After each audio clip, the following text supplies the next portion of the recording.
तो बुद्धवाणी के पहले एपिसोड में, पहले वीडियो में हमने चर्चा की कि बुद्ध ने मध्यम मार्ग की बात कही। उन्होंने कहा कि अतियों का मार्ग ठीक नहीं है, यानी अत्यंत भोग विलास भी ठीक नहीं है और एकदम से शरीर को तपाना, खाना ही न खाना, कई कई दिन तक चलते रहना, धूप में खड़े रहना, ये सब ठीक नहीं है। वैसे अपने यहाँ एक कहावत भी चलती है कि भूखे भजन नहीं हो तो गोपाला। तो कुछ कुछ वैसी है कि भाई ठीक होना चाहिए, युक्त आहार विहार, खाना रहना सहना ठीक, न तो अति भोग विलास, न अति शरीर को तपाना। तो आज एक चर्चा करते हैं थोड़ी सी कि आप सबने एक कहानी सुनी हो,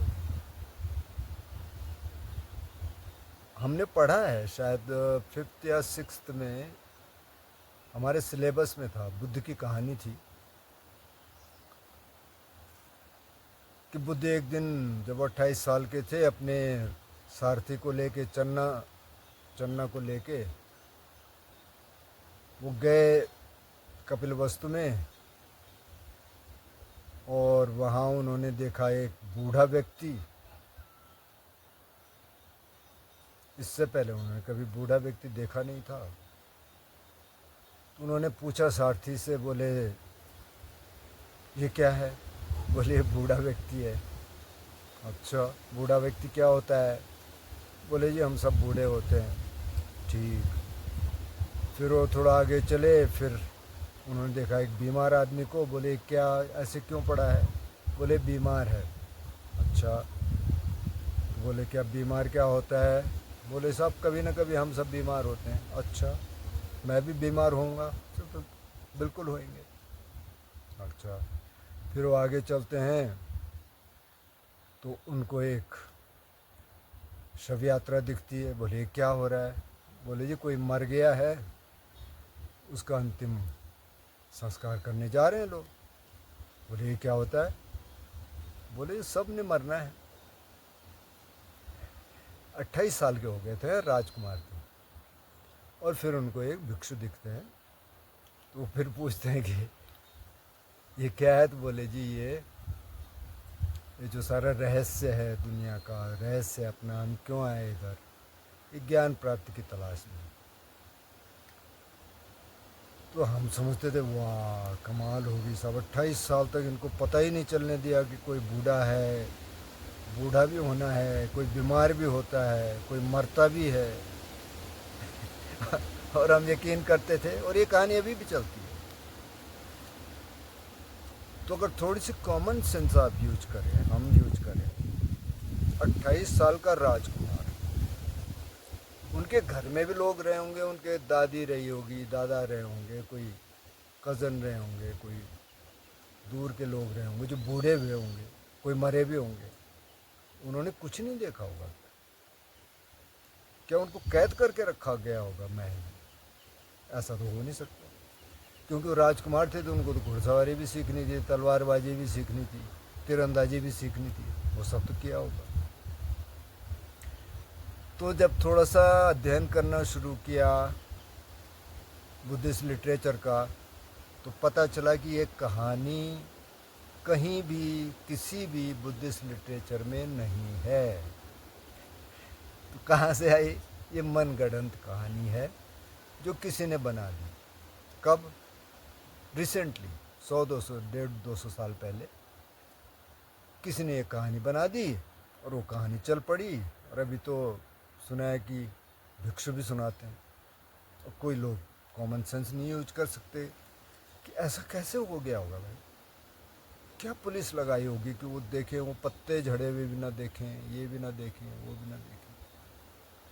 तो ये कहानी कहीं नहीं है।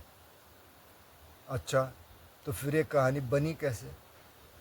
तो ये कहानी बनी ऐसे कि अंगुत्तर निकाय यानी सूत्र पिटक में जो 4 बड़े निकाय हैं, दीर्घ निकाय, मध्यम निकाय, अंगुत्तर निकाय और संयुक्त निकाय, अंगुत्तर निकाय में एक सूत्र है जिसमें बुद्ध बोलते हैं कि अगर कोई बूढ़ा व्यक्ति देखो, अगर कोई बीमार व्यक्ति देखो, अगर कोई मृत व्यक्ति देखो, तो आप रिफ्लेक्ट करिए, आप सोचिए कि मैं भी इन दशाओं से गुजरूंगी, और अपने कल्याण के लिए आप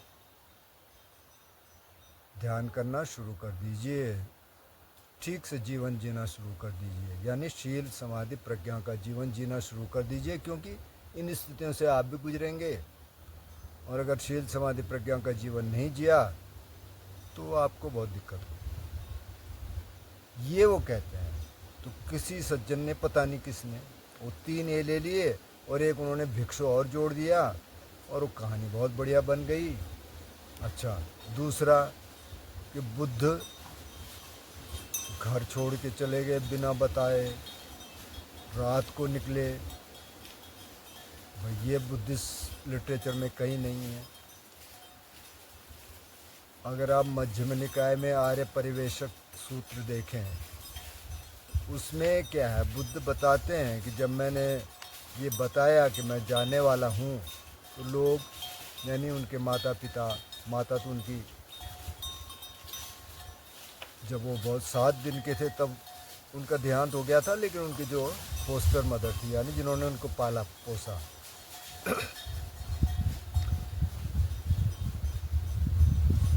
वो कि सब बहुत परेशान हुए, बहुत रो रहे थे, बहुत शोकाकुल थे उनकी पत्नी। तो मतलब वो ऐसे छोड़ के नहीं गए जो कि हमसे कहा जाता है कि बुद्ध तो साहब घर छोड़ के चले गए बिना बताए, ऐसा नहीं, बता के गए।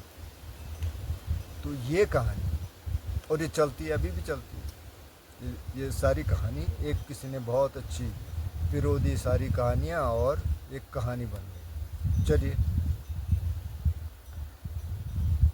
तो ये इसी तरह की कुछ और भ्रांतियाँ हैं। जैसे कई लोग, जैसे हमने बार बार जिक्र किया, लोग कहते हैं अरे यार बुद्धिज़्म में तो बुद्ध जो है दुख की बात करते हैं। एक बार गोयनका जी भी किसी प्रवचन में कह रहे थे कि कोई हमारे यहाँ आए, वो बर्मा में थे, पहले रहते थे, जिन्होंने विपस्सना मूवमेंट शुरू किया हिंदुस्तान में और फिर पूरे विश्व के कई देशों में विपस्सना है। बोले हमारे पास आए, बोले अरे यार क्या है, दुख की बात करते हैं, दुख, अरे क्या दुख है, एंजॉय करो, ये जीवन तो उल्लास के लिए है, दुख कहाँ है।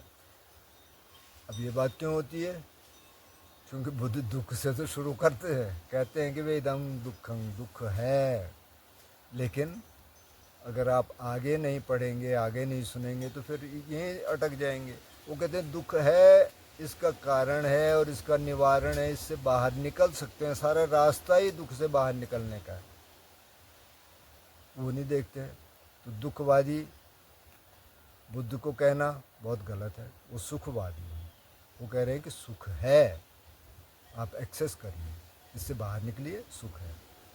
एक ये मिसकंसेप्शन है। अच्छा, एक ये मिसकंसेप्शन है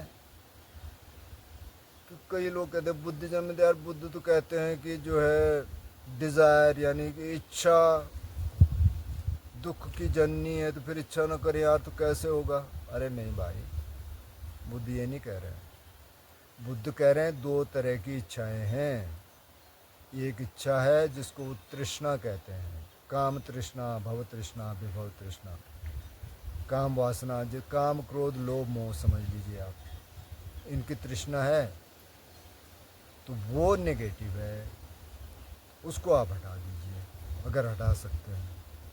नहीं तो ध्यान, अगर शील समाधि प्रज्ञा का अभ्यास करेंगे धीरे धीरे कम होता रहेगा। और एक है अच्छी डिज़ायर, अच्छी इच्छा, मतलब शील का जीवन जीने की इच्छा, समाधि का अभ्यास करने की इच्छा, ये अच्छी डिज़ायर है जिसको छंद कहते हैं और बार बार कहते हैं। तो एक ये मिसकंसेप्शन है। तो बुद्ध को दुखवादी तो बिल्कुल भी नहीं कह सकते, बल्कि उनको कहना चाहिए सुखवादी।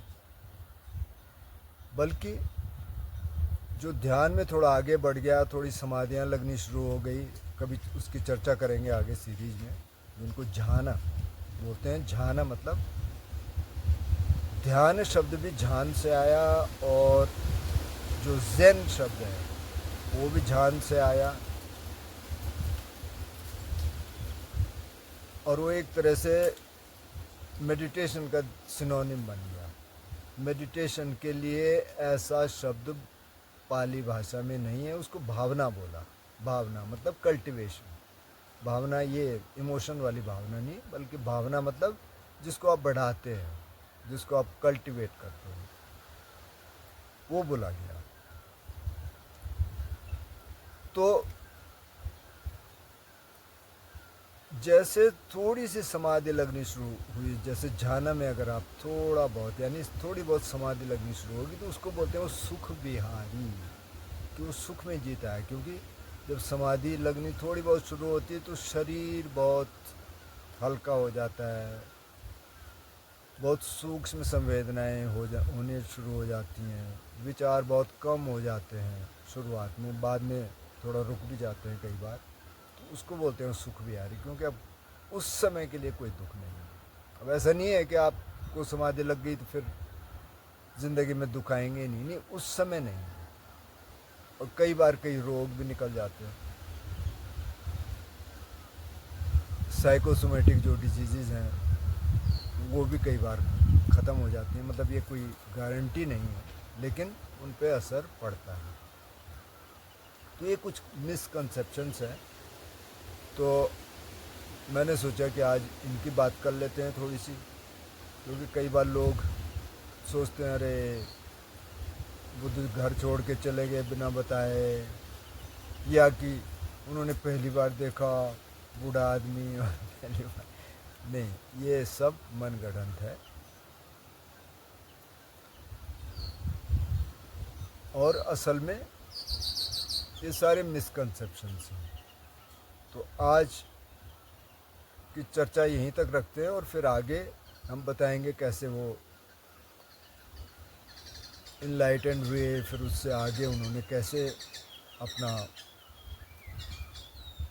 जो टीचिंग करियर है, जिसको कहना चाहिए शिक्षा, जो भी बुद्ध की शिक्षा, वो शिक्षा बोलते हैं उसको, मतलब शिक्षा, वो उसको शिक्षा की तरह देखते हैं। वो कहते हैं शिक्षा का एक सिस्टम है, कैसे उन्होंने वो किया उसकी चर्चा करेंगे। लेकिन ये ऐसा नहीं है कि एक लाइन में हम चल रहे हैं कि साहब पहला स्टेप ये था, सेकंड ये था, थर्ड ये था, आगे पीछे चलेंगे।